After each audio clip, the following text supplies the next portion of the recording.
అందరికీ నా హృదయపూర్వక వందనాలు. దేవుని గ్రంథం నుంచి కీర్తనలు 31వ అధ్యాయము 24వ వచనంలో చూస్తే, యెహోవా కొరకు కనిపెట్టు వారులారా, మీరందరూ ధైర్యము వహించి నిర్భయము కలిగి ఉండి అని దేవుడు సెలవిస్తున్నాడు. మరి మన పరిస్థితులను బట్టి మనము ఒక్కో టైంలో చాలా అధైర్యపడుతూ ఉంటాము, భయపడుతూ ఉంటాము. మనకు వచ్చిన బలహీనతలను బట్టి మనము వైద్యుల దగ్గరికి, మనుషుల సహాయం కొరకు మనం పరిగెడుతూ ఉంటాము. ఆ విధంగా మనము చేస్తూ ఉంటాము. కానీ ఇక్కడ యేసయ్య చెప్తున్నాడు, యెహోవాకు కనిపెట్టు వారులారా, మీరందరూ నిబ్బరము కలిగి ధైర్యం కలిగి ఉండడానికి సెలవిస్తున్నాడు. మరి అలా పరిస్థితులు వచ్చినప్పుడు, ఎటువంటి పరిస్థితులు వచ్చినా తన ధైర్యం కలిగి నిబ్బరం కలిగి యెహోవా కొరకు కనిపెట్టే ఒక వ్యక్తి దేవుని గ్రంథం నుంచి మనం చూస్తే 2వ దినవృత్తాంతములు 32వ అధ్యాయము 1 నుండి 8వ వచనం వరకు మనం అక్కడ చూస్తే, మరి అక్కడ ఒక వ్యక్తి కనపడుతున్నాడు. అతని పేరు హిజ్కియా. అతను ఒక రాజు అయినప్పటికీ మరి ఆ హిజ్కియా ఎలాంటి పరిస్థితి వచ్చినప్పటికీ ధైర్యం కలిగి ఎలా ఎదుర్కొన్నాడో ఆ సమస్యను మనం దేవుని గ్రంథం ధ్యానిస్తే, సన్వేరేపు అష్షూరు రాజు అయిన సన్వేరేపు హిజ్కియా మీదకి వచ్చినప్పుడు సైన్యంతో, అప్పుడు సైన్యం చాలా భయపడుతూ ఉంటాయి. హిజ్కియా యొక్క సైన్యము భయపడుతుంటే అప్పుడు హిజ్కియా చెప్తాడు, సైన్యములారా, మీరెందుకు ఆ అష్షూరు రాజుకి దిగులు పడుతున్నారు? అష్షూరు రాజుకి, ఆయన సైన్యమునకు ఎందుకు భయపడుతున్నారని సైన్యంతో చెబుతూ ధైర్యపరుస్తూ ఉంటాడు. నిజమేనండి. మరి దేవుని గ్రంథంలో చూస్తే 30 కీర్తనలు 33వ అధ్యాయము 16వ వచనంలో దేవుడు చెప్తున్నాడు కదా, ఏ రాజు తన సైన్య బలము చేత తన రక్షించుకోడు. ఏ రాజుకి సైన్యం ఉన్నప్పటికీ ఆ సైన్యంలో యుద్ధములో జయము పొందలేడు. ఏ వీరుడు అధిక బలము చేత రక్షించుకొనడు. ఆ గుర్రములు విశేష బలం ఉన్నప్పటికీ ఆ గుర్రాల వలన యుద్ధంలో జయము పొందలేడు. అయితే యెహోవా కొరకు ఎవరైతే ఎదురు చూస్తారో, యెహోవా కొరకు, ఆయన కృప కొరకు కనిపెట్టువాడే యుద్ధములో విజయాన్ని సాధిస్తాడు అని అక్కడ దేవుని గ్రంథంలో వ్రాయబడి ఉంది. యెహోవా కృప కొరకు కనిపెట్టువాడే తన ప్రాణమును రక్షించుకుంటాడు. అంటే కరువులో తన ప్రాణమును కాపాడుకోవాలి అంటే ఏ సైన్య బలము, అధిక బలము, మరి గుర్రముల యొక్క బలము సరిపోదు. కానీ మన ప్రాణాన్ని రక్షించుకోవడానికి ఎవరి బలం కావాలంటే యెహోవా బలం కావాలి. యెహోవా కృప కొరకు మనం ఎదురు చూసినట్లయితే ఆయన మనల్ని రక్షించగలడు అని అక్కడ రాయబడి ఉంది. అదే చెప్తున్నాడు సైన్యములకు, ఓ సైన్యములారా, మీరు ఎందుకు అష్షూరు రాజు యొక్క సైన్యానికి మీరు ఎందుకు భయపడుతున్నారు? ఏ వీరుడు అధిక బలము చేత, సైన్య బలము చేత రక్షించుకోడు. కానీ యెహోవా కొరకు తమ ప్రాణమును కాపాడుకోవాలంటే యెహోవా కొరకు, ఆయన కృప కొరకు కనిపెట్టుకునేవాడు మాత్రమే తన ప్రాణాన్ని రక్షించుకుంటాడు. కనుక మీరు అష్షూరు రాజు యొక్క సైన్యానికి భయపడవద్దు, దిగులు పడవద్దు. కానీ ఆ అష్షూరు రాజు యొక్క సైన్యము ఎవరు, ఏమిటి ఆ సైన్యం అంటే కేవలము వారి మాంస సంబంధమైన హస్తాలే అని చెప్తున్నాడు. నిజమేనండి. మరి దేవుని గ్రంథంలో రాయబడింది కదా, కీర్తనలు 108 12వ వచనం చూస్తే అక్కడ దేవుడు చెప్తున్నాడు, మనుషుల సహాయము వ్యర్థము. ఎవరి సహాయం? మనుషుల సహాయము వ్యర్థము. మరి శత్రువులను జయించుటకు దేవుని సహాయము మాకు దయచేయము, దేవుని వలన సూర్యకార్యములు మేము జరిగింతుము అని అక్కడ సెలవిస్తున్నాడు. అవునండి, ఈ లోకంలో మరి సైన్యాన్ని జయించడానికి, శత్రువులు జయించడానికి మనకి మనుషుల సహాయం కాదు, కానీ మనకి దేవుని సహాయం మనకి కావాలి. అప్పుడే మనము గొప్ప కార్యములు మన పక్షంగా జరుగుతాయి. అదే చెప్తున్నాడు హిజ్కియా కూడా ఆ సైన్యములతో చెప్తున్నాడు, మీరెందుకు అలా భయపడతారు? సైన్య బలంతో రక్షింపబడలేము, గుర్రముల బలము చేత, అధిక బలము చేత రక్షింపబడలేము.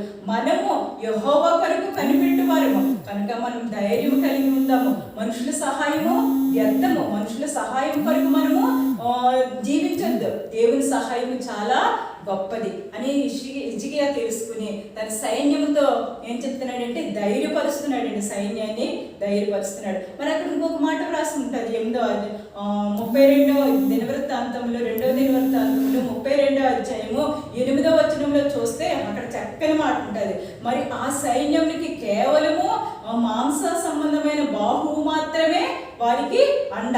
కానీ మనకి యుద్ధములను జరిగించడానికి, మనకి యుద్ధములో విజయాన్ని సాధించడానికి మన దేవుడైన యెహోవా మనకు తోడుగా ఉన్నాడు. దేవునికి స్తోత్రం. నిజమేనండి. నిజంగా దేవుని గ్రంథంలో చూస్తే మన విషయంలో, మరి హిజ్కియా విషయంలో అయితే మరి సైన్యాన్ని చెప్తున్నాడు. ఆ సైన్యముకి కేవలం మాంస సంబంధమైన హస్తమే అండగా ఉంది. కానీ మనకి దేవుని హస్తం, దేవుని హస్తం, దేవుని శక్తి ఎంత గొప్పది చూడండి. యెషయా గ్రంథము 40వ అధ్యాయము 12వ వచనం చూస్తే అక్కడ దేవుడు చెప్తున్నాడు, ఆకాశాన్ని జానతో కొలుచూచిన వాడు ఎవడు? మరి ఆకాశాన్ని ఆయన జానతో కొలుచూశాడు. చూడండి, అంత పెద్ద ఆకాశంలో ఎగ్జాంపుల్ సూర్యుని చూస్తే మనము, సూర్యుడు ఎంత ఉంటాడు? ఓన్లీ ఒక ఫుట్బాల్ లాగే కనపడతాడు మనకి. ఎంత పెద్ద ఆకాశం చూడు.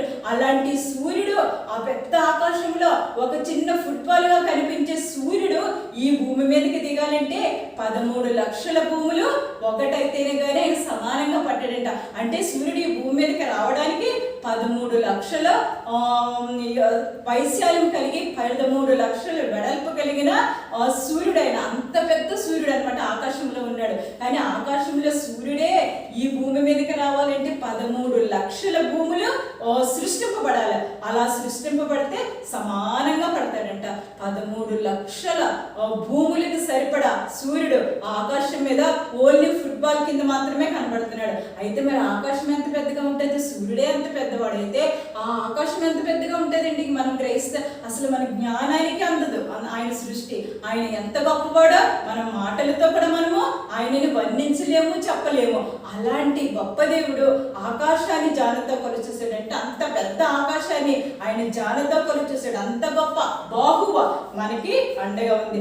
అష్షూరు రాజు సైన్యానికి కేవలము ఆయన మాంస సంబంధమైన హస్తాలే, కానీ మనకైతే ఆకాశాన్ని జానతో కొలుచూచిన హస్తం మనకి తోడుగా ఉందని ఆ సైన్యాన్ని హిజ్కియా ధైర్యపరుస్తున్నాడు. నిజమేనండి, చాలా గొప్ప దేవుడు. మన పరిస్థితులను బట్టి, అలాంటి మన జీవితంలో కష్టాలు, శ్రమలు, ఆర్థికంగా మరి దరిద్రత, మన కుటుంబంలో బలహీనతలు, అలాంటి సైన్య సమూహం మన మీదకి వచ్చినప్పుడు మనము కూడా ధైర్యపడుతూ ఉంటాము, భయపడుతూ ఉంటాము, కంగారు పడుతూ ఉంటాము. మానవుడి సహాయం చాలా గొప్పదండి. మనం అడుగుతాం చిన్నదే, ఆయన పెద్ద సహాయం చేస్తాడు. అందుకనే హిజ్కియా చెప్తున్నాడు, మీరు ఎందుకు భయపడుతున్నారు? మనకి సహాయం చేయటానికి, మనకి సహాయం చేయటానికి వాడి కంటే గొప్ప సహాయమే మనకి కలదు. దేవునికి స్తోత్రం, హల్లెలూయా. వానికి కలిగే సహాయము కేవలము మాంస సంబంధమైన హస్తాలే, కానీ మనకు సాక్షాత్తు దేవుని హస్తము మనకి యుద్ధం చేయడానికి సిద్ధంగా ఉంది. కానీ వారికి ఇంకొక హెచ్చరిక చేస్తున్నాడు సైనికులకి. ఏంటి అంటే ఆ హెచ్చరిక, మీరు గోడలను ఎత్తు చేయండి. దేనికి స్తోత్రం, హల్లెలూయా. అంటే గోడలను మీరు ఎత్తు చేయండి అనేసి హెచ్చరిక చేస్తున్నాడు. ఈ గోడలు అంటే ఏమిటంటేనండి, ఒక ఉదాహరణగా మీకు చెప్తాను. జపాన్ దేశం నుండి ఒక వ్యక్తి, టోపీలు వ్యాపారం చేసే ఒక వ్యక్తి ఇండియాకి వచ్చాడంటండి. ఇండియాకి వస్తేనే రంగురంగుల టోపీలు చూసి అప్పుడు ప్రజలందరూ కూడా ఇండియా ప్రజలందరూ కొనుక్కుండేవారు. కొనుక్కుంటే అతనికి చాలా ధనము వచ్చింది. ఆ ధనాన్ని పట్టుకుని అప్పుడు మామూలుగా వచ్చి ఊళ్ళోకి వచ్చేసిన తర్వాత అప్పుడు ఎవరింట్లో కన్నా ఆశ్రయం ఇస్తారా అని చూస్తే ఎవరు దొంగ అనుకుంటారు. తెలియని వ్యక్తిని ఇంట్లోకి ఎవరు చేర్చుకోరు కదా. అప్పుడు ఆలోచించాడు, ఎవరు చేర్చుకోరు, దొంగ అనుకుంటారు. కనుక నేను ఏం చేస్తానంటే, నేను ఒక ఓపెన్ ప్లేస్గా ఉంది కనుక ఆ ఓపెన్ ప్లేస్లో హాయిగా నేను నిద్రపోతానని హాయిగా ఓపెన్ ప్లేస్లో ధనం పెట్టుకుని తలగాడి కింద హాయిగా నిద్రపోతున్నాడంటే, నిద్రపోతుంటే అతని ధనాన్ని చూసిన ఒక 3 వ్యక్తులు దొంగలు తనని వెంబడించి తన పడుకున్న తర్వాత ఒక ఆనవాలు పెట్టారంటండి. అక్కడ ఒక ఆనవాలు పెట్టి ఆ మరుసటి రోజున వచ్చి మనము ఇతనికి ఆ ధనమంతా మనం కాజేద్దరు కదా అనేసి ప్లాన్ వేసుకున్నారు. అయితే ఒక రోజు ఆనవాలు పెట్టి వెళ్ళిపోయారు. ఉదయం వచ్చేట ఆ నెక్స్ట్ డే వచ్చి చూస్తే ఆ చుట్టూరు కూడా పెద్ద గోడ ఉందంటే మనిషి కనపడట్లేదు. ఆనవాలు అయితే అక్కడే ఉంది. అప్పుడు వీళ్ళు చూసారు, ఏంటి మనం పెట్టిన ఆనవాలు ఇదే కదా, మనం ఇక్కడే కదా పెట్టాము ఈ ఆనవాలు, ఏంటి ఆనవాలు అయితే ఉంది కానీ ఇక్కడ చుట్టూరు గోడలే వెళ్తుంది, ఇక్కడ ఓపెన్ ప్లేస్ ఉంటుంది కదా, ఇక్కడ ఏంటి గోడ కనబడుతుంది ఏంటి అని ఆశ్చర్యపోయారు. తర్వాత వీళ్ళకి అర్థం కాలేదు, కన్ఫ్యూజన్ అయిపోయారు. తర్వాత ఆ మన్నాడు మళ్ళీ మనం అక్కడ ఆనవాళ్ళు పెట్టుకుని వారు ఆ మన్నాడు వచ్చారు. ఆ మన్నాడు వస్తే ఆ మన్నాడు కూడా ఆ ప్రహరీ గోడ ఉంది. వాళ్ళు చూసారు, ఏంటి మనం రూట్ కానీ మారిపోయామా ఏంటి, మనం పెట్టిన ఆనవాళ్ళు అయితే కరెక్టే కానీ రూట్ మారిపోలేదు, ఇక్కడ ప్రహరీ గోడ కనబడుతుందండి. అలా 2 రోజులు వాళ్ళు వచ్చారు. 2 రోజులు ప్రహరీ కనిపించింది. 3వ రోజు వచ్చారు. 3వ రోజున వస్తే ఆ ప్రహరీకి ఒక ద్వారం ఏర్పడ్డదంటండి. ఒక ద్వారం ఏర్పడితే వీళ్ళు ఆశ్చర్యపోయారు, ఏంటి 2 రోజులు ద్వారం లేదు కదా, ఈ 3వ రోజు ద్వారం ఉంది, అసలు ఈ లోపల ఏముందా అని చెప్పేసి ఈ 3 వ్యక్తులు ఆ లోపలికి వెళ్ళారంటండి. వెళ్ళి చూస్తే టోపీల వ్యాపారి హాయిగా గురుకు పెట్టి హాయిగా నిద్రపోతున్నాడండి. నిద్రపోతుండంటే ఆ టోపీల వ్యాపారిని చూశారు. చూసి వీళ్ళు చాలా కన్ఫ్యూజన్ అయ్యారు, ఏంటి వీడు పడుకున్నది కేవలం మనం చూస్తుంటే ఓపెన్ ప్లేసే కానీ చుట్టూరు ప్రహరీ గోడ ఎలా వస్తుంది అని వీళ్ళు ఆశ్చర్యపోయి అలా కన్ఫ్యూజన్గా వీళ్ళు మాట్లాడుకుంటూ ఈయన దగ్గర ఏమైనా మంత్రశక్తిగానే ఉందా అని అనుకుంటున్నారంట.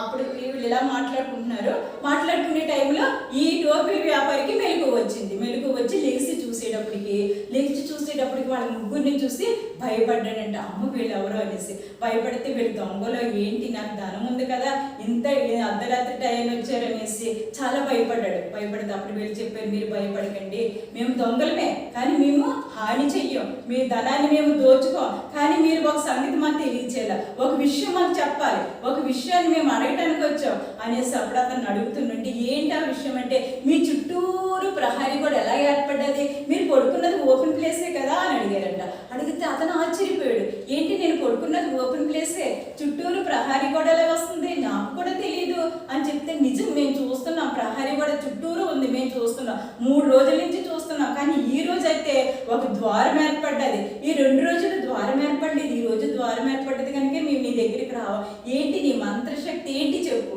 అని అడుగుతుంటే, నా మంత్రశక్తి ఏమీ కాదు, నేను ఓపెన్ ప్లేస్లోని ఇక్కడ ఎవ్వరు ఆశ్రయం ఇవ్వరు కదా, ఎవ్వరు కొత్త వ్యక్తికి ఎవరిస్తారు ఆశ్రయం అని నేనేం చేస్తానంటే ఈ ఓపెన్ ప్లేస్లోనే నేను ప్రార్థన చేసుకున్నాను, ఎందుకంటే నేను కొన్ని గంటలు దేవుని సహాయం కొరకు నేను కనిపెట్టాను ప్రభువా, నేను ఈ ఓపెన్ ప్లేస్లో ఉంటున్నాను కనుక నీ సహాయం నాకు కావాలి, నీ కాపుదల నాకు కావాలి కనుక ఈ సమయంలో నేను పడుకుంటున్నాను. నేను కొన్ని గంటల సేపు ఆయన సహాయం కొరకు ఆయన ధైర్యం కొరకు నేను ప్రార్థన చేసుకుని ఇక్కడ నేను ఏ విధంగా పడుకున్నాను అని చెప్పినప్పుడు అప్పుడు దొంగలు నిజమా అయితే ఈ ఓపెన్ ప్లేస్ ఏంటంటే ఈ ప్రార్థనే ఈ ప్రహరీ గోడగా నాకు ఏర్పడ్డది అని చెప్పినప్పుడు దొంగలు చాలా ఆశ్చర్యపడు, అమ్మో నీ దేవుడు ఇంత సర్వశక్తిమంతుడా, నీ దేవుడు ఎంత గొప్ప దేవుడా అని దొంగలు చాలా ఆశ్చర్యపోయి, అయితే నీ దేవుని నమ్ముకోవడానికి మాకు కొన్ని విషయాలు నువ్వు చెప్తావా అని చెప్పి వారు కూడా రక్షణ పొందారంట. దేవునికి స్తోత్రం, హల్లెలూయా. చూస్తారండి, ప్రార్థన ప్రకారాలను కట్టగలదు, ప్రార్థన ప్రకారాలని పోల్చగలదు. దేవునికి స్తోత్రం, హల్లెలూయా.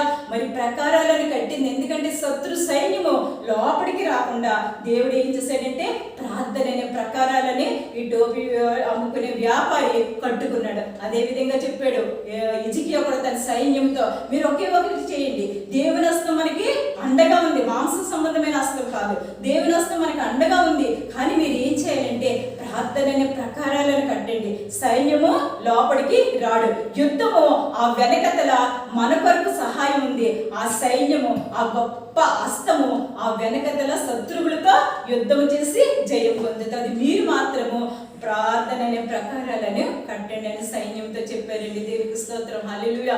అదేవిధంగా మన జీవితంలో కూడా ప్రార్థన అనే ప్రకారాలను మనం పట్టుకోవాలి. మన జీవితంలో వచ్చే ప్రతిదీ కూడా బలహీనత, రోగాలు, కష్టాలు, ఆర్థికంగా ఇవన్నీ కూడా మనకి ఏమిటి అంటే శత్రు సైన్యము కనుక ఇవి మన లోపలికి రాకుండా ప్రార్థన అనే ప్రకారాలను మనం పట్టుకోవడానికి దేవుడు మనకి సహాయం చేయనుగాక. మరి హిజ్కియా వలె మరి మనము యెహోవా సహాయం కొరకు మనం కనిపెట్టే వారిలా ఉండాలి, మనము ధైర్యంగా ఉండాలి. హిజ్కియా ఏం చేశాడంటే ధైర్యం, దేవుని శక్తి ఎంతో గ్రహించాడు, దేవుని బలం ఎంతో గ్రహించాడు, ఆయన బలం ఎలాంటిది, ఆయన శక్తి ఎలాంటిది, ఆకాశాన్ని జానతో కొలు చూసిన హిజ్కియా వలె మనము కూడా ధైర్యంగా యెహోవా కొరకు మనము ఎదురు చూడాలి. యెహోవా కొరకు నిరీక్షణ కలిగి మనం యెహోవా కొరకు ఎదురు చూచేవారిగాను, యెహోవా కొరకు కనిపెట్టేవారిగాను, యెహోవా కొరకు ధైర్యము వహించి మనం ముందుకు సాగిపోయే కృప దేవుడు మనకు అనుగ్రహించని. ఇశ్రాయేలీయులు ఎర్ర సముద్రంలో ఉన్నప్పుడు దేవుడు ఆ ఎర్ర సముద్రాన్ని గద్దించినప్పుడు అది ఆరిన నేలగా మారిపోయింది. అలాగే మన పరిస్థితులను కూడా దేవుడు ఒక్కసారి గద్దిస్తే అవి ఏమైపోతాయి? కాలి బూడిదైపోతాయి. అంత గొప్ప సర్వశక్తుడు మన జీవితంలో ఉన్నాడు కనుక హిజ్కియా వలె మనం యెహోవా కొరకు కనిపెడుతూ ధైర్యంగా ముందుకు సాగిపోయే కృప పరిశుద్ధాత్మ దేవుడు మన అందరికీ అనుగ్రహించును గాక. ఈ కొద్ది మాటలు దేవుడు దీవించును గాక. చిన్న ప్రార్థన చేసుకోవచ్చు. దయగల ప్రభువా నీకు వందనాలు, స్తోత్రాలు తండ్రి. నాయన మా జీవితంలో వచ్చిన ప్రతి సమస్యను నాయన అయ్యా మా శక్తికి మించిన ఆయన శోధనలు నాయన మాకు వచ్చినప్పుడు అయ్యా నీ శక్తిని నీ సహాయాన్ని నేను మేము కోరుకోవడానికి సహాయం చేయండి ప్రభువా. అయ్యా నాయన నీ హస్తము జానతో కొలు చూసిన హస్తము ప్రభువా. నాయన మా ఆర్థిక పరిస్థితుల్లో ప్రభువా నీ గుప్పులు విప్పితే మాకు సమృద్ధైన ధనము కలుగుతుంది అయ్యా. అయ్యా తండ్రి నాయన మా బలహీనతల్లోనైనా నీవు సహాయం చేస్తే సమృద్ధైన ఆరోగ్యము నాయన మాకు వస్తుంది ప్రభువా. కనుక మా శక్తికి మించిన దేవా నీకు వందనాలు అయ్యా. హిజ్కియా వలె మేము కూడా నీ కొరకు కనిపెట్టేవారుగా ధైర్యంగా ఉండి తండ్రి మేము అనేకమైన ఆశీర్వాదాలు నీవు ఇచ్చే ప్రతి ఆశీర్వాదాలు నాయన మేము పొందుకుని నీలో ముందుకు సాగిపోయే కృపా ధన్యత బిడ్డలందరికీ మీరు కలుగు చేసి మహిమ ఘనత ప్రభావాలు మీరే పొందమని యేసుక్రీస్తు నామమున అడిగి వేడుకొనుచున్నాము తండ్రి. ఆమేన్ ఆమేన్. వందనాలు.